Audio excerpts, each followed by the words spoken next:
au-dessus des puissances,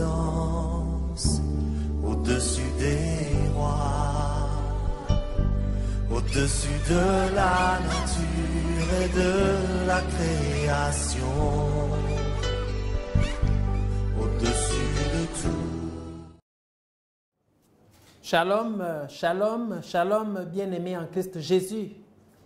C'est encore la gloire qui revient à notre Père Céleste qui a toujours pris soin de nous parce que nous sommes là les uns les autres autour de la parole du Seigneur. Nous sommes à notre premier dimanche du mois d'octobre, donc c'est le 4 octobre 2020. Nous bénissons le Seigneur qui nous a gardé le mois écoulé. Prions. Merci Seigneur pour le soutien que tu nous accordes, pour la paix, pour la santé, pour le fait que tu nous donnes la vie. Nous respirons, tu nous protèges, et nous, et nos enfants, nos épouses, nos époux, nos frères, nos amis, même ceux qui nous sont chers, qui sont loin de nous, hors de ce pays, le Gabon, dans les autres pays, tu veilles aussi sur eux. Merci aussi pour tes serviteurs dans le monde, en Amérique, en Asie, en Europe, en Océanie et dans toute l'Afrique. Tu veilles sur chacun d'eux, que toute la gloire te revienne. Nous voulons encore être à tes pieds comme des enfants pour écouter l'enseignement comme Marie le fit. Elle a été au pied de Jésus pour écouter la parole. Permets que nous soyons en phase avec le ciel, avec le trône de la grâce. C'est là où nous venons obtenir miséricorde. C'est là où nous sommes secourus dans tous nos besoins. Et ce matin, la gloire te revienne au nom du Seigneur Jésus-Christ. Amen. Chers frères et sœurs, amis et connaissances, le matin de ce dimanche 4, je remercie le Seigneur qui me fait encore la grâce d'être devant vous pour partager sa parole.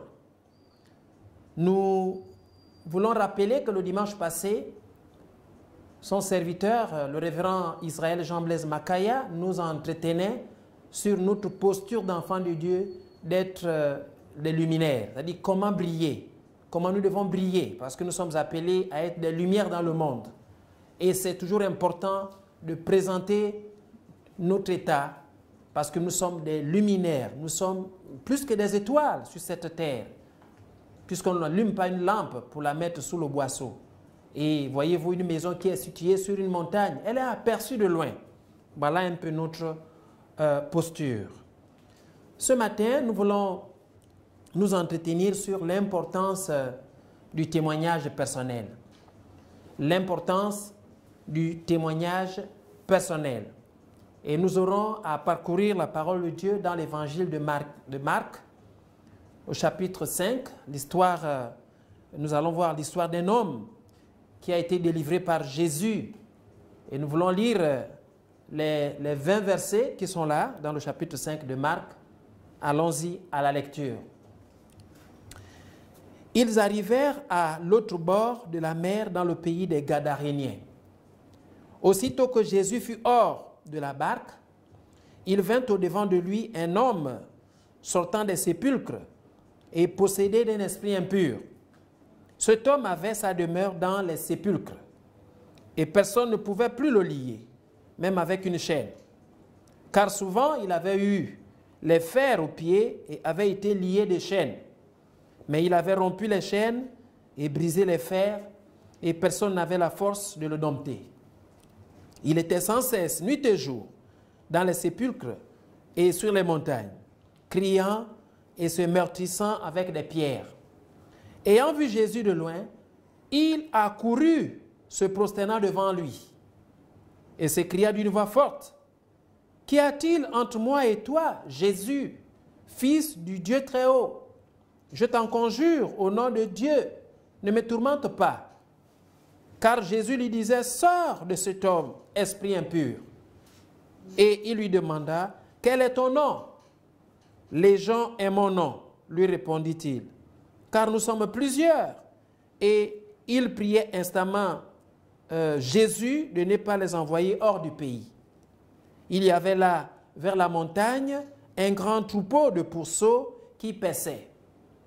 Et les démons le prièrent, disant, « Envoie-nous dans ces pourceaux, afin que nous entrions en eux. » Il le leur permit, et les esprits impurs sortirent, entrèrent dans les pourceaux, et le troupeau se précipita des pentes escarpées dans la mer. Il y en avait environ 2000. Ils se noyèrent dans la mer. Ceux qui les faisaient paître s'enfuirent et répandirent la nouvelle dans la ville et dans les campagnes. Les gens allèrent voir ce qui était arrivé. Ils vinrent auprès de Jésus et ils virent le démoniaque, celui qui avait eu la légion, assis, vêtu et dans son bon sens. Et ils furent saisis de frayeur. Ceux qui avaient eu ce qui s'était passé leur racontèrent ce qui était arrivé au démoniaque et au pourceau. Alors ils se mirent à supplier Jésus de quitter leur territoire.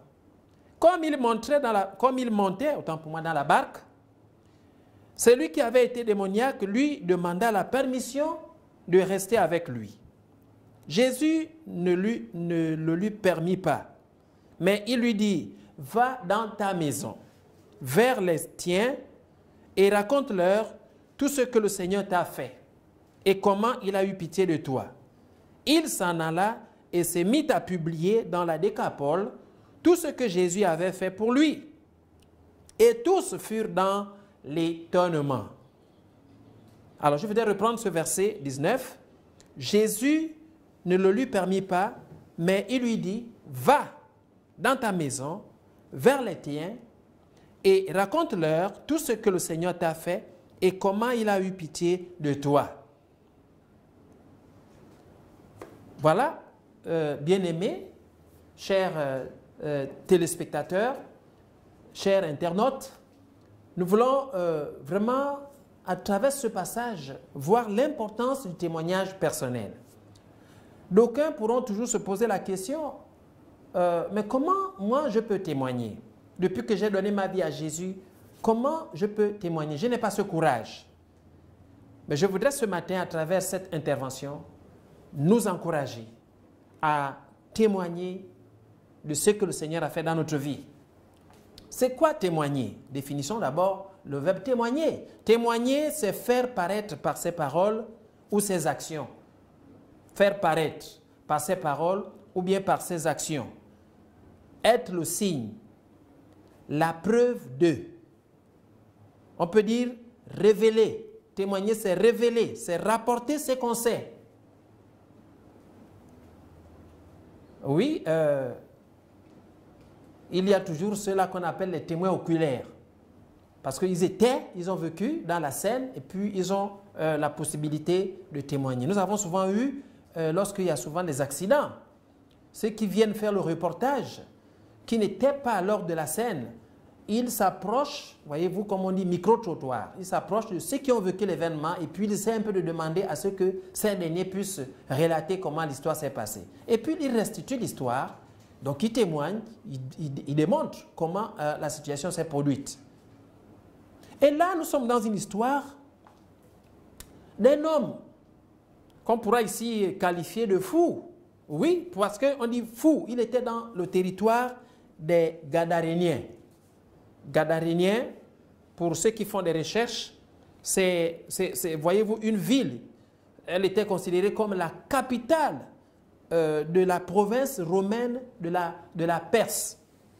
La province romaine, autant pour moi, de la Pérée, pas la Perse. La Pérée, parce que quand on voit la carte de la Palestine ancienne, on présente justement les différentes provinces. On voit l'Idumée, l'Ithurée, on voit la Décapole, on voit Judée, ainsi de suite. Et ici, Gadara était une grande ville et qui était la capitale, bien sûr, de la province romaine de la Pérée, à l'est du Jourdain. Voilà la situation géographique de cette ville qui était capitale romaine, de la province romaine. Parce que les Romains, quand ils sont venus, voyez-vous, conquérir Israël, la Palestine ancienne, ils ont imposé leur civilisation, mais ils avaient quand même une situation bien précise. Et Gadara, c'est justement cette ville-là. C'est dans cette ville qui est aussi appelée Gérasénien. C'est dans cette ville-là que nous voyons cette histoire de cet homme-là que nous venons de lire. La Bible déclare que cet homme-là, il était dans cette ville, mais pas avec un embonpoint, parce que c'était un homme qui souffrait. Il n'était pas libre, il souffrait, parce que la Bible déclare qu'aussitôt que Jésus fut hors de la barque, il est arrivé dans cette région, dans ce pays des Gadaréniens, et lorsqu'il sort de la barque, donc ce que nous appelons la pirogue, le bateau, voilà, quand il sort hors de la barque, il vint au-devant de lui un homme qui est sorti de sépulcre. Sépulcre, c'est un lieu qui n'est pas approprié. C'est un lieu, aujourd'hui, les sépulcres, c'est l'ensemble des cimetières. C'est là où nous allons déposer les macabées, les corps. Et cet homme, déclare la Bible, sortait de là et il était possédé d'un esprit impur. Et il dormait là. Il demeurait dans ces endroits-là où il y avait les sépulcres. Et personne ne pouvait plus le lier, même avec une chaîne. En notre thème, c'était un fou. Le fou, c'est quelqu'un qui n'est pas maîtrisé par ses propres sens. Un fou, c'est quelqu'un qui a une dotation, qui est, voyez-vous, possédé. Et quand on lit bien cette histoire, Jésus, il est venu apporter la liberté. Il faut le rappeler. Jésus est venu donner la vie. Jésus est venu apporter la vraie liberté. Quand on dit liberté, liberté du corps, liberté de l'âme, liberté de l'esprit. La présence de Jésus, elle fait du bien. Il a déclaré que je suis la lumière du monde. Je suis celui qui est venu apporter la guérison. Et celui qui me suit ne marchera pas dans les ténèbres. Dans les années ou alors les semaines écoulées, nous rappelions ici que Jésus, c'est celui qui apporte la vraie lumière. Le monde des ténèbres est dirigé par Satan et ses démons. Et le diable ne veut pas que les hommes écoutent l'évangile. Parce que l'évangile, c'est la puissance de Dieu pour quiconque croit. Quand l'évangile est prêché, les hommes reçoivent cette lumière et la lumière chasse les ténèbres, la lumière chasse les démons. Et quand les démons sont chassés, la personne devient libre. Et Jésus n'a pas changé, il le fait encore aujourd'hui. Ce matin, mon frère, je voudrais insister sur ce que Jésus est en train de nous encourager ce matin, sur notre témoignage personnel. La Bible déclare que les hommes ne pouvaient pas le gérer. Même quand on prenait les chaînes pour cet homme-là, on le liait avec les chaînes, mais à cause des démons qui étaient en lui, il arrivait à se déchaîner. Il brisait les chaînes. Vous voyez que les chaînes, c'est des petits ferrailles, c'est le fer. Mais cet homme-là pouvait les rompre. On dit, quand il était lié de chaînes, il avait rompu les chaînes et brisé les fers et personne n'avait la force de le dompter. Il était sans cesse, nuit et jour, dans les sépulcres et sur les montagnes, criant, se meurtrissant avec des pierres. Il prend les pierres, il se blesse. Mais il ne savait pas ce qu'il faisait parce que ce sont les démons qui le géraient. Mais qu'est-ce qui attire notre attention ce matin? C'est la présence de Jésus. Quand Jésus vient, finalement, ce sont les démons qui étaient dans cet homme-là qui réalisent que celui qui vient là, ce n'est pas n'importe qui. Celui qui vient là, ce n'est pas n'importe qui, c'est Dieu. C'est le Fils de Dieu, c'est Jésus. Dieu parmi les hommes. Ils ont commencé à crier. Ils ont commencé à crier. Qu'y a-t-il entre moi et toi? Fils de Dieu vivant. Fils du Dieu très haut. Je t'en conjure au nom de Dieu, ne me tourmente pas. Car Jésus lui disait, sors de cet homme. Esprit impur. Il a même demandé le nom. Quel est ton nom? Ils ont seulement répondu en disant Légion. Légion, voyez-vous, les gens, pour ceux qui ont fait le service militaire, ils connaissent le nombre. Les gens, ils sont nombreux. C'est un peu comme vous voyez les escadrons. Il y a des troupes. Et ici, là, quand il dit mon nom c'est Légion, il répond nous sommes plusieurs. Nous sommes plusieurs dans cet homme-là. Donc il y avait des milliers de démons qui tourmentaient cet homme. Et il a prié instamment de ne pas les envoyer hors du pays. Il y avait là vers la montagne un grand troupeau de pourceaux qui paissaient. Et les démons ont prié Jésus. C'est un peu une histoire qui nous dépasse. Ils ont émis, voyez-vous, une requête à Jésus. Et Jésus a répondu. Jésus a permis à ces démons d'aller. Mieux vaut de libérer les hommes mieux vaut de libérer cet homme qui était dans leur emprise. Et cet homme était libéré. Les démons se sont rendus, voyez-vous, vers les pourceaux. Et puis l'histoire nous montre que les pourceaux se sont rendus dans la mer. Donc nous avons cette histoire de cet homme. Ce qui va beaucoup nous intéresser, c'est que cet homme-là a été guéri. Cet homme-là a été délivré par Jésus. Et tous ceux qui sont venus après étaient étonnés de voir que l'homme qu'on ne pouvait pas dompter, l'homme qu'on ne pouvait pas maîtriser, il est maintenant dans son bon sens. En d'autres termes, il a été délivré. Alléluia. Il a été guéri. Jésus n'a pas changé. Ce même Jésus que nous sommes en train de présenter ce matin, il est le même. Il est le même. Il travaille encore aujourd'hui. Il délivre encore aujourd'hui. Il change les vies aujourd'hui. Comme il a fait avec ce fou de Gadara. Cet homme-là qui souffrait des démons. Et j'ai compris que quand il a essayé de supplier Jésus, il a demandé à Jésus de rester avec lui. Jésus a dit non. Voilà le verset qui nous intéresse. Quand Jésus lui répond, il lui dit, voilà, va, verset 19. Jésus ne lui permit pas, mais il lui dit, va dans ta maison. Faire quoi? Vers les tiens. Faire quoi? Raconte-leur tout ce que le Seigneur t'a fait et comment il a eu pitié de toi. C'est Jésus qui encourage à cet homme-là, au lieu que tu restes avec moi, ou bien que je reste avec toi, va dans ta maison, va chez les tiens. Pourquoi faire? Témoigner. Témoigner de ce que Dieu a fait dans sa vie. C'est l'encouragement que Jésus donne. Il recommande vraiment à cet homme-là qui était guéri d'aller raconter, donc d'aller témoigner de ce que le Seigneur Jésus a fait dans sa vie. Et la Bible dit, va dire tout ce que le Seigneur a fait et dans ta vie, il a eu pitié de toi. Voilà le plan du salut. Quand on lit Acte 1:8, Jésus avait dit à ses disciples que lorsque j'enverrai le Saint-Esprit, voilà ce que vous allez faire. C'est ça le plan du salut de l'humanité. Quand je vais vous envoyer le Saint-Esprit, quand on reçoit le Saint-Esprit, vous serez à même de témoigner. Mais quand vous allez témoigner d'abord où? À Jérusalem.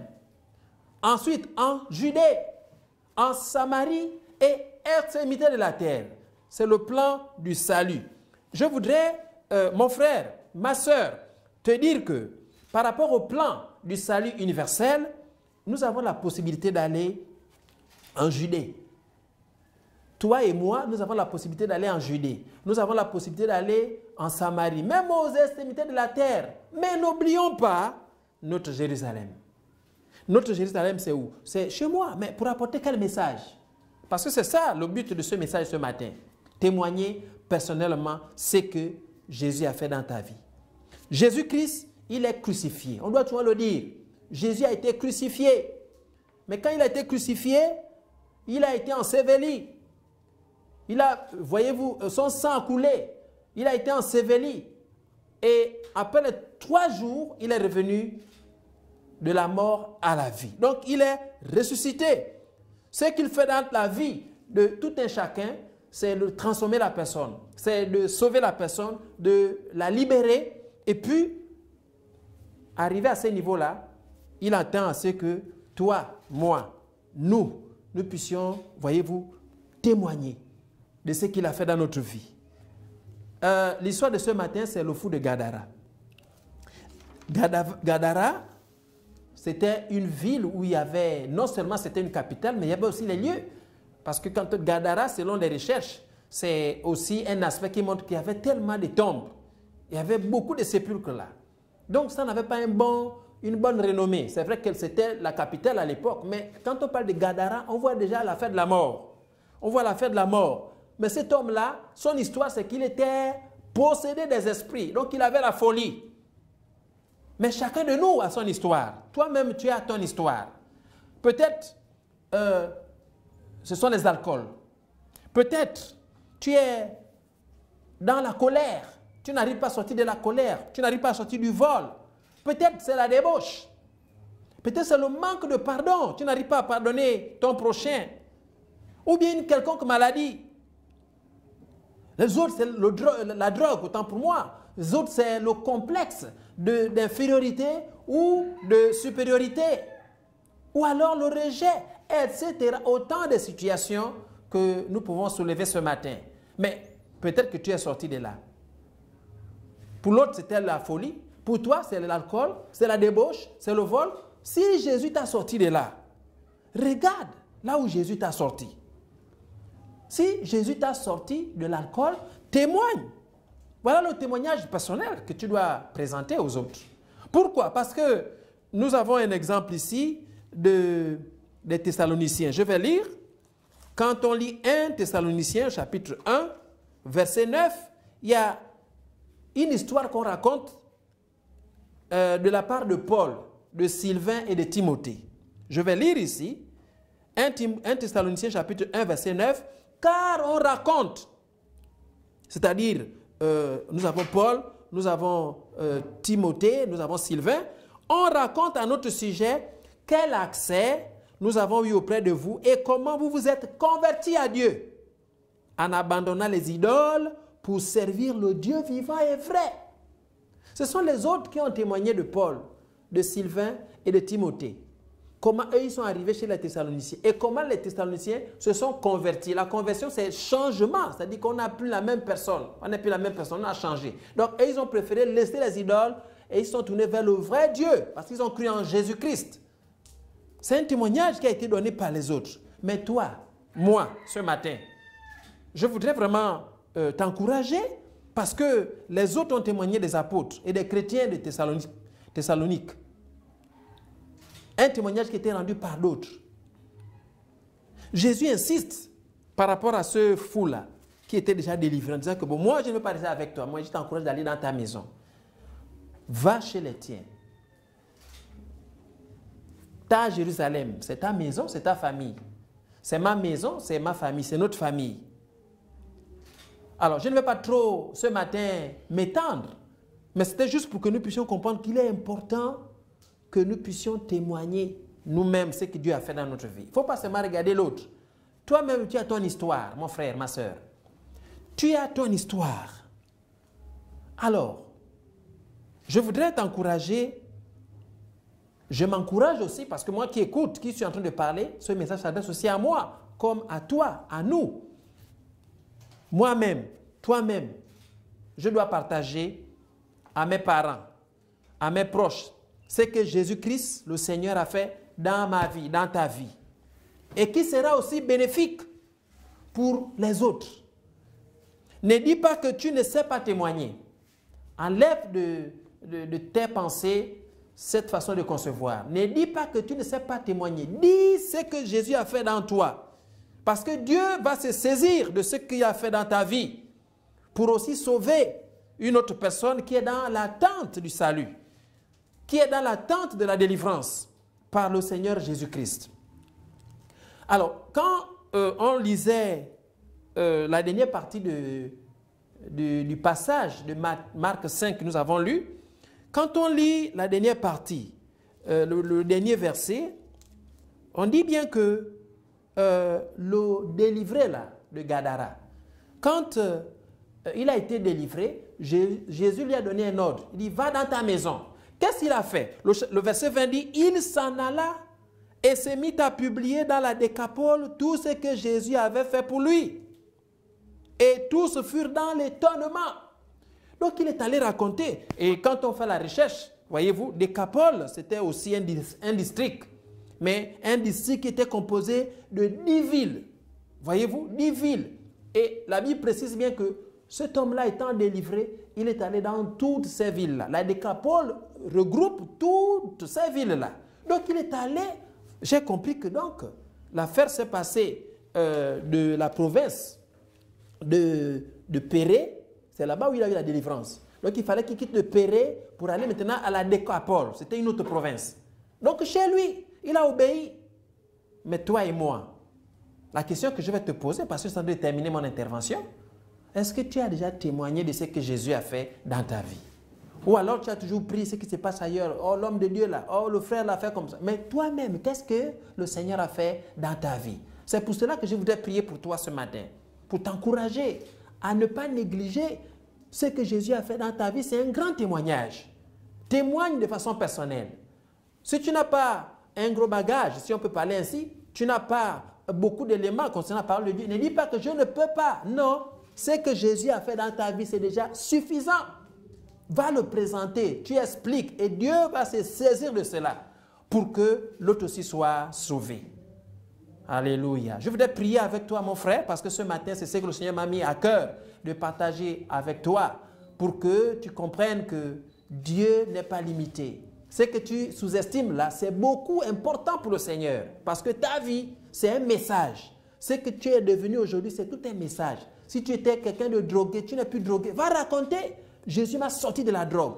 Si tu étais quelqu'un qui faisait la débauche, Jésus t'a sorti de là. Va raconter d'abord aux parents. Ensuite aux autres, tu pourras même aller à l'extérieur parce qu'on parle des extrémités de la terre avec le même témoignage.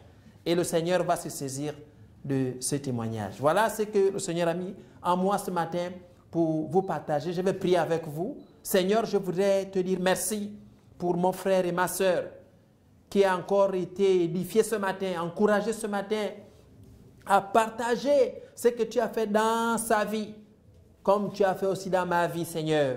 Tu m'as éclairé, tu m'as sorti du fait que je suivais même les louanges de Langa Star à l'époque.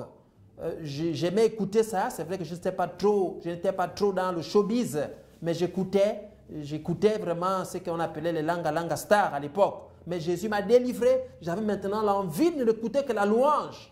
Et je témoigne de ça chaque fois parce que le Saint-Esprit est venu dans mon cœur. Et il a transformé ma vie. Il a enlevé les écailles sous mes yeux. Je pouvais maintenant parler. Aujourd'hui, je parle. Je ne parlais pas par le passé, mais je parle parce que Jésus a transformé ma langue. Jésus m'a donné la vie et la chaleur du Saint-Esprit dans ma vie me pousse à témoigner de Jésus auprès de mes parents, auprès de mes proches, mais aussi de tous ceux qui me sont chers, mes amis, mes collègues et condisciples de classe à l'époque. Jusqu'à maintenant, je continue à témoigner de ce que Jésus a fait dans ma vie. Je prie pour mon frère, je prie pour ma soeur. Délivre-le, Seigneur, de la peur.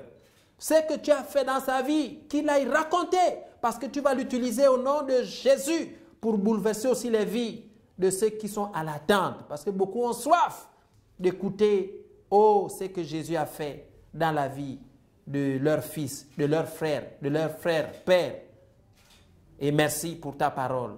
Bénis mes frères et sœurs, Seigneur. Aide-nous à ne pas nous taire. Aide-nous pendant même les temps de confinement. Nous devons tout continuer à témoigner de ce que tu as fait dans notre vie. Que la gloire, que l'honneur, que la puissance reviennent à toi seul. Au nom de notre Seigneur Jésus-Christ. Amen. Je voudrais, avant de clore, déjà pour ceux qui nous sont fidèles, vous informer que l'organisation de la communauté où nous sommes a jugé utile que nous puissions être placés, ce qu'on appelle les affectations des serviteurs de Dieu. Et je suis parmi ceux qui ont été déplacés. Je ne suis plus le principal de l'église locale de Siban 3 PK8. Le Seigneur nous confie encore une autre responsabilité dans le cadre régional. Donc d'ici là, nous allons vous signaler quand nous aurons à faire les passations de service, de manière à ce que le travail continue toujours pour la gloire du Seigneur. Soyez bénis et d'ici là, que Dieu vous bénisse.